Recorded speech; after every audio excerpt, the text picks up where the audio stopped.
Hi everyone, my name is Manali Singh and I welcome you all to my channel. इस video में मैं अपना medical और री मेडिकल का एक्सपीरियंस शेयर करूँगी। मेरा जो मेडिकल एग्ज़ाम था वो पड़ा था 28 अक्टूबर 2021 को composite hospital SSB FCI complex Gorakhpur. 28 अक्टूबर को हमें सुबह 6 बजे रिपोर्टिंग करनी थी, तो 27 अक्टूबर को ही मैं गोरखपुर पहुंच गई थी। 6:30 से 7 के बीच हमें एंट्री मिली और उसके बाद सबसे पहले हमारा कोविड टेस्ट हुआ।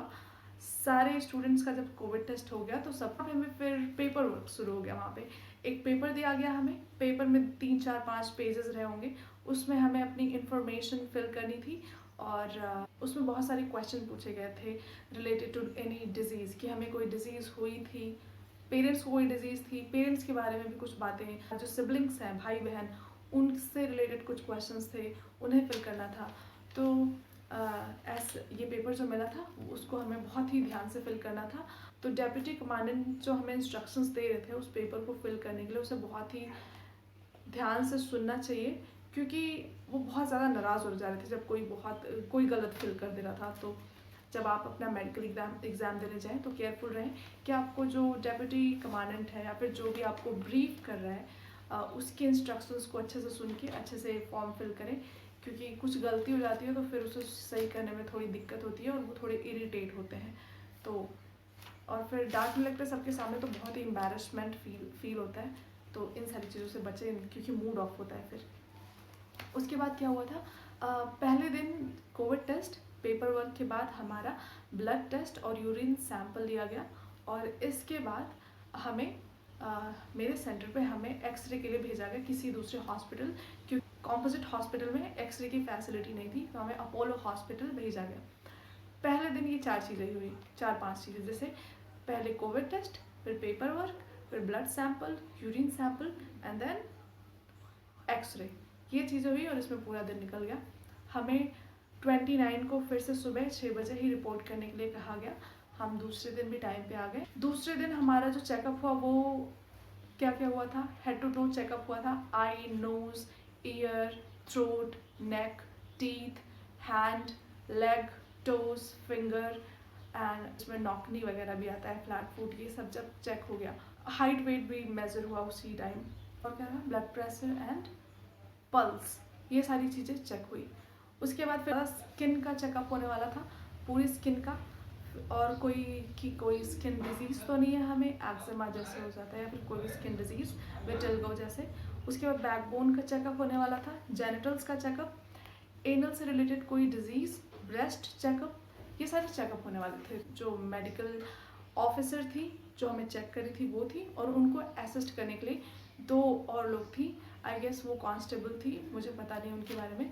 तो जब आपका स्किन का चेकअप होता है तो आपको बोला जाता है कि you have to remove all of your clothes including your undergarments. तो अगर आप में से किसी को अगर नहीं पता है तो आप ये बातें जान लें। वहाँ पे कई सारे लोग थे जिन्हें ये बातें पता नहीं थी, थोड़ा अजीब लग रहा था। तो वहाँ पे जाके पता चले, इससे पहले आपको यहाँ पता हो, तो बी प्रिपेयर्ड फॉर दैट। उसके बाद आपको वॉक करने के लिए बोलते हैं, क्योंकि तब आपका गेट का चेकअप होता है। बैकबोन और चल के दिखाना पड़ता है आपको, एक तरीके से आपको रैंप वॉक करना होता है कह सकते हैं। तो आपको चल के दिखाना होता है, उसमें वो आपका गेट देखती हैं, बैकबोन चेक करती हैं, और सारे चेकअप होने के बाद ये फाइनल चेकअप था। इन सारे चेकअप्स के बाद बस अब आपको नेक्स्ट डे हमें फिर से बुलाया गया रिज़ल्ट के लिए। अब थर्ड डे मतलब 30 अक्टूबर को हमें रिज़ल्ट के लिए बुलाया गया, और वहाँ पे थर्ड डे सबको बताया गया कौन फिट है कौन अनफिट है। हम 20 गर्ल्स थे, जिसमें से एक जो लड़की थी उसने अपना मेडिकल एग्ज़ाम छोड़ दिया था। 19 बची, जिसमें से 7 गर्ल्स ने अपना मेडिकल एग्ज़ाम क्लियर कर लिया था, 7 जो थी वो फिट थी मेडिकली। और उसके बाद जो बची 12 लड़कियां मेडिकली अनफिट थी, and I was one of them. मैं मेडिकली अनफिट करी गई थी DME में for DNS in my nose. तो this was very heart breaking moment for me. मैं बहुत ही ज़्यादा परेशान हो गई थी, मतलब अजीब ही लगता है जब हम इतने सारे प्रोसेस के थ्रू गुजरते हैं, तो हम अटैच हो जाते हैं CPO के साथ या फिर किसी भी एग्ज़ाम के साथ। हमारी अटैचमेंट इतनी ज़्यादा होती है, एक्सपेक्ट कर रहे होते हैं कि बस यार ये फाइनल स्टेप है, इसके बाद जॉब मिलेगी, और फिर आप मेडिकली अनफिट हो जाते हो। बहुत ख़राब लगता है। तो आप री मेडिकल में अप्लाई करते हैं, बस री मेडिकल मिला।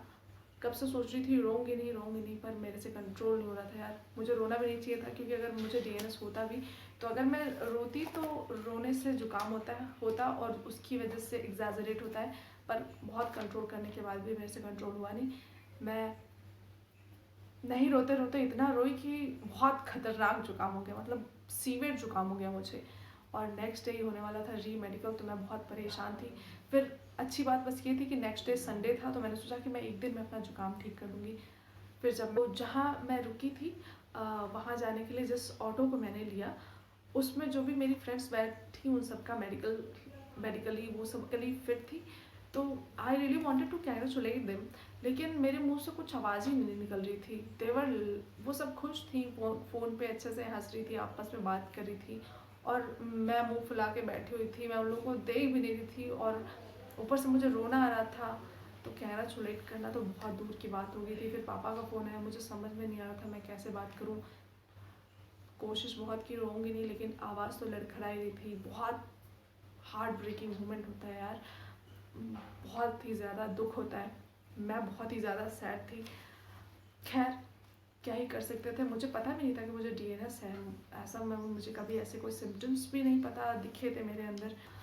1 नवंबर को मेरा री मेडिकल होना था DNS और DNS के लिए। तो 1 नवंबर को हम लोग आए, सुबह से शाम तक बैठे, कोई चेकअप नहीं हुआ। और 2 नवंबर को फिर से सुबह से शाम तक हम लोग आए बैठे, कोई चेकअप नहीं हुआ।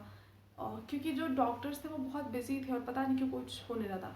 फिर 3 नवंबर को फिर सुबह से शाम बैठे, कुछ चेकअप नहीं हुआ। 4 नवंबर को जाके हमारा चेकअप हुआ।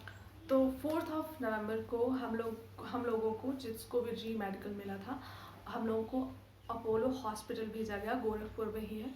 तो वहाँ पे हम लोग गए, उन्होंने चेक की मेरी नोज़ और चेक किया, और उसके बाद उन्होंने कुछ लिखा। तो मैं बस ध्यान से देख रही थी। मैं उनसे पूछ भी रही थी कुछ है तो बता दीजिए, अगर है तो अभी से मुझे पता चल जाएगा मैं मेडिकली अनफिट हूँ। उन्होंने कहा हाँ है। तो जब उन्होंने कहा हाँ है, तो और भी मेरा दिल टूट गया कि यार। तो जब मुझे वो रिपोर्ट मिली तो मैंने देखा, तो उस पर लिखा था no sign of polyp, nasal polyp, and nasal septum is in the middle. और इसका मतलब था कि मुझे DNS और पॉलिप कुछ नहीं है। अब मुझे पता था कि मैं मेडिकली फिट हूँ।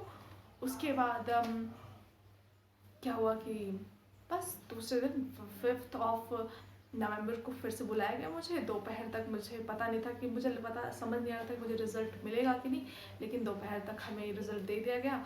I was medically fit.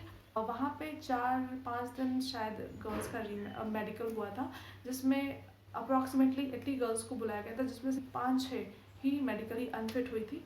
तो ज़्यादा परेशान होने की बात नहीं है अगर आपको री मेडिकल भी मिल जाता है। तो मुझे पता है बहुत ज़्यादा डर लगता है, लेकिन फिर भी उसमें से मैक्सिमम जो होते हैं वो क्लियर कर लेते हैं।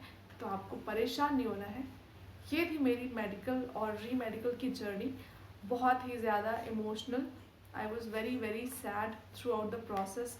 बहुत ही सस्पेंस में बीता वो 10 दिन मेरा। और इन सारी वजहों से मैं CPO 2020 की प्रिपरेशन भी नहीं कर पाई, क्योंकि मैं 27 अक्टूबर से लेके 5 नवंबर तक वहीं थी गोरखपुर में। कोई पढ़ाई नहीं की, क्योंकि मुझे पता नहीं था कि मुझे इतना ज़्यादा टाइम तक वहाँ रुकना पड़ेगा। 8 नवंबर को मेरा एग्ज़ाम था इलाहाबाद में, SSC CPO मेंस का। तो मैंने एग्ज़ाम दिया, अच्छे मार्क्स नहीं आए, क्योंकि जब आप पढ़ाई नहीं करते तो आपके अच्छे मार्क्स नहीं आते। खैर मेरी SSC CPO 2019 से अच्छी सी जॉब लग गई है। आई एम वेरी हैप्पी कि मुझे CISF मिला है। So this is all everybody, this is my journey of SSC CPO medical and re medical. खुश रहिए, पढ़ते रहिए। All the best, God bless you all.